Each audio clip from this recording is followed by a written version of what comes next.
कराने के अंदर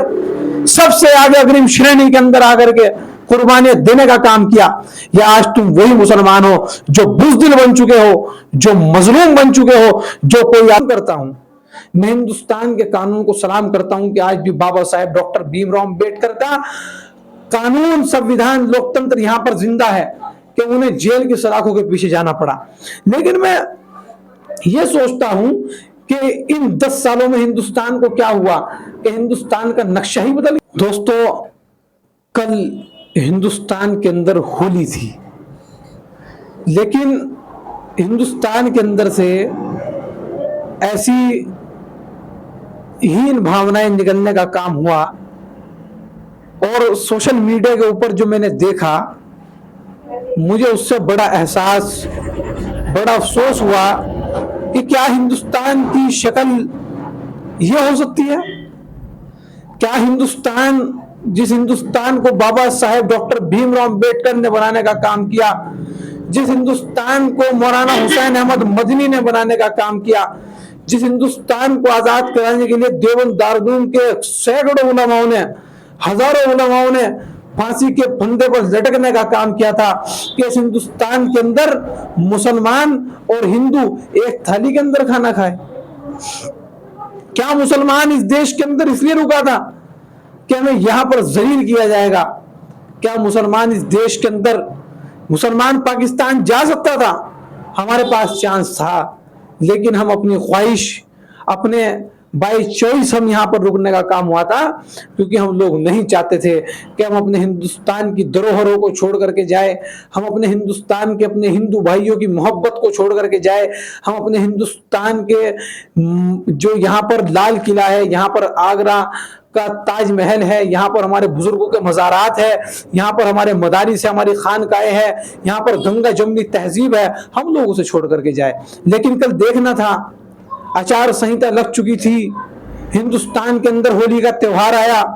14 दिनों से रमजान भी चल रहा था। क्या आप लोगों ने कभी देखा कि रमजान के अंदर मुसलमान तरावियों से बाहर निकल रहा है?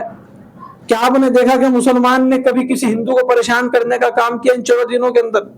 पूरे हिंदुस्तान में आपने कभी देखा कि किसी मुसलमान के जत्थे ने एक किसी हिंदू भाई को पकड़ लिया और उसे कहा हो कि लगा तू नारा तकबीर अल्लाह अकबर का नारा? हालांकि हम लोग भी बराबर के शहरी हैं हिंदुस्तान के, हमें भी हिंदुस्तान का संविधान, हिंदुस्तान का आईन बराबर का नागरिकता का हकूक देता है। अगर कोई मेरा हिंदू भाई हिंदुस्तान के अंदर मुसलमान से जबरन जय श्री राम का नारा लगवा सकता है, जबरन हिंदुस्तान के अंदर होली के ऊपर मेरे हिंदू भाई मुसलमानों के ऊपर रंग फेंक सकते हैं, किस प्रकार से कल वीडियो सामने आ रही थी, जबरदस्ती हमारे मुसलमान भाइयों के ऊपर रंग फेंका गया। हालांकि मैं हिंदुस्तान की न्यायपालिका को सलाम करता हूं, मैं हिंदुस्तान के कानून को सलाम करता हूं कि आज भी बाबा साहेब डॉक्टर भीमराव अंबेडकर का कानून, संविधान, लोकतंत्र यहां पर जिंदा है कि उन्हें जेल की सलाखों के पीछे जाना पड़ा। लेकिन मैं यह सोचता हूं कि इन 10 सालों में हिंदुस्तान को क्या हुआ कि हिंदुस्तान का नक्शा ही बदल गया, हिंदुस्तान का रिवाज ही बदल गया। आज मुसलमान को बिल्कुल हीन भावनाओं से देखा जाने लगा, आज हिंदुस्तान को बिल्कुल इस तरह से देखा जाने लगा जैसे कि हिंदुस्तान के अंदर मुसलमान किराएदार हो, जैसे मुसलमान यहाँ के नागरिक ना हो, जैसे कि हमारे ऊपर कुछ लोगों ने एहसान कर दिया हो कि हम लोगों को यहाँ पर पनाह दी जा रही है। मैं कहना चाहता हूँ आप लोगों से, मेरे मुसलमान भाइयों, इस टाइम सब्र का टाइम है और आप लोगों को देखना तो होगा कि कौन सी वो गंदी ताकत है, कौन सी वो फिरका वाराना ताकत है,